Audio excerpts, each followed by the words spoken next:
अस्सलाम वालेकुम नाज़रीन, कल हमने एक मुज़ाकरा किया था मिठाल चौक में और किसानों के ज़िम्मेदारों के बहुत ज़्यादा तहफ़्फ़ुज़ात थे कि महकमा लाइफ स्टॉक जो है वो सर्दमेरी का मुज़ाहरा कर रहा है और उन्होंने कोई तावन नहीं किया। तो मेरे साथ मौजूद हैं additional director life stock doctor Abdul Hamid Khan साहब। इनसे पूछते हैं कि ये बीमारी कैसे जानवरों में फैलती है और अगर इन्होंने गफलत का मुज़ाहरा किया है तो ये इस बारे में क्या कहेंगे और ये अपना मौक़िफ़ क्या रखते हैं, हम आवाम की आगाही के लिए बता दें। बिस्मिल्लाहिर्रहमानिर्रहीम। मैं आपका मशकूर हूँ जी, आपने मुझे मौका दिया। ये एक बीमारी वायरल बीमारी है और ये एक जानवर से दूसरे जानवर में थ्रू वेक्टर ट्रांसमिट होती है, फैलती है। वेक्टर से मुराद है कि ये मक्खी, मच्छर, चिचड़ों से के ज़रिए भी एक जानवर से दूसरे जानवर में मुंतकिल होती है। और इसके अलावा डायरेक्ट इन कंटैक्ट, जो डायरेक्ट कंटैक्ट में जानवर आते हैं जो एक साथ बंधे होते हैं, तो उनमें भी एक जानवर से दूसरे में लगती है। इवन इनका जो पानी, खुराक वगैरह जो एक जानवर इस्तेमाल करता है वही अगर तंदुरुस्त जानवर को देंगे तो उसमें भी ये बीमारी मुंतकिल होने का ख़तरा होता है। लिहाजा मेरी दरख्वास्त है कि जहाँ भी कहीं जिस जानवर में आप ये बीमारी के कोई अलामात देखें तो फौरी तौर पर उस जानवर को दूसरे तंदुरुस्त जानवरों से अलहदा कर दें और उसकी ट्रीटमेंट करें और हमारे महकमे को फौरी तौर पे इतला करें।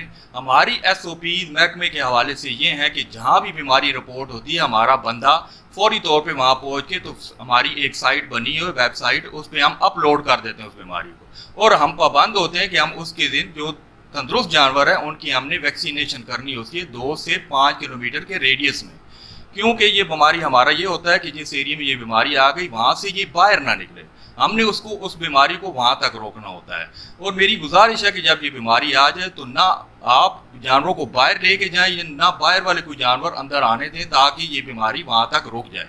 ये ज़्यादा इशू हमारा जो बना है जी वो ईद उल अज़हा के मौके पे बना है कि हर घर में तकरीबन बीमारी पहुंची है कि क्योंकि जानवरों की लार्ज स्केल पे माइग्रेशन हुई है, कुर्बानी का मौका था, तो जानवर एक ये बीमारी क्योंकि हर घर में जानवर जो शिफ्टिंग हुई है इस वजह से ये बीमारी बड़ी तेज़ी से फैली है। और ये बीमारी पहले साउथ अफ्रीकन कंट्रीज़ में हुआ करती थी, उसके बाद कुछ अर्सा पहले ये तुर्की, फिर south Asian country, India, Iran, China, Malaysia, ये सारा खित्ता इस बीमारी में मुब्तला हो गया। उसके साथ साथ ये हमारे कराची में आई। कराची से ये क्योंकि ईद उल अज़हा के मौके पे जानवरों की बड़े लार्ज स्केल पे माइग्रेशन हुई तो ये पूरे मुल्क में फैल गई। अब इसका ये है कि जो भी मेरी फार्मर हज़रात से आपसे गुजारिश है कि जहाँ भी कहीं भी कोई केस देखें तो हमारे मुतल्लिका वेटनरी असिस्टेंट, वेटनरी डॉक्टर से रब्ता करें और वो आपको फौरी तौर पे आपका जानवर को चेक करेंगे और उसका ट्रीटमेंट भी करेंगे। और जो जानवर उसके अलावा साइड पे हैं, जो तंदुरुस्त जानवर हैं, उनकी हम वैक्सीन करेंगे। हमारे पास वैक्सीन की कमी नहीं है, लेकिन हम मास लेवल पे कारपेट वैक्सीन नहीं कर सकते। इस वैक्सीन का जो है गवर्नमेंट की तरफ से जो हदायत हैं कि हमने सिर्फ रिंग वैक्सीनेशन करनी है। हमारे पास 80,500 डोजेज वैक्सीन की आई थी, जिनमें से हमने 72,000 पूरे डिस्ट्रिक्ट में लगा दी हैं। अभी भी 8500 डोजेज हमारे पास मौजूद हैं। इसके अलावा भी हमने डिमांड दी हुई है, जब भी ज़रूरत पड़ती है तो महकमे की तरफ से हमें ये मुहैया कर दी जाती हैं। वहाँ ज़िम्मेदारों का मौक़िफ़ था कि जो आपके वेटनरी अस्पताल बने हुए हैं वो डॉक्टर कहते हैं कि हमारे पास अद्वियात मौजूद नहीं है और माजरत कर लेते हैं। दूसरा जो मेडिकल स्टोर वहाँ हैं, प्राइवेट हैं, वो 2 नंबर अद्वियात फ़रोख्त कर रहे हैं। इसका कोई तदारक आप करेंगे? जहाँ तक प्राइवेट दुकानदारों का ताल्लुक है जी, ये ड्रग इंस्पेक्टर की ड्यूटीज होती है कि वो चेक करते हैं 2 नंबर दवाइयाँ और ये सारा ये हमारे अंडर नहीं आता, ठीक है जी। और जहाँ तक गवर्नमेंट का ताल्लुक है, हमारे पास दवाइयाँ मखसूस हैं और कम मिकदार में हैं कि हम घरों में दवाइयाँ दे नहीं सकते। जो जानवर वहाँ ले के आते हैं हम उनकी ट्रीटमेंट करते हैं, क्योंकि बजट वही था, दवाइयाँ उतनी थी और एक लार्ज स्केल पे क्योंकि ये एक मसला बना है, इसलिए दवाइयों के लिए हमने दरख्वास्त की हुई है। उम्मीद है कुछ दिनों में इंशाल्लाह हमें मिल गई तो इंशाल्लाह वाफिर मिकदार में हम मुहैया करेंगे। ये बता दें, जो लोगों के मवेशी मर जाते हैं और वो खुले मैदान में फेंक देते हैं, क्या इससे वायरस मजीद फैलेगा या इसका कोई और तरीका है, इसको दफन करना चाहिए या नहीं?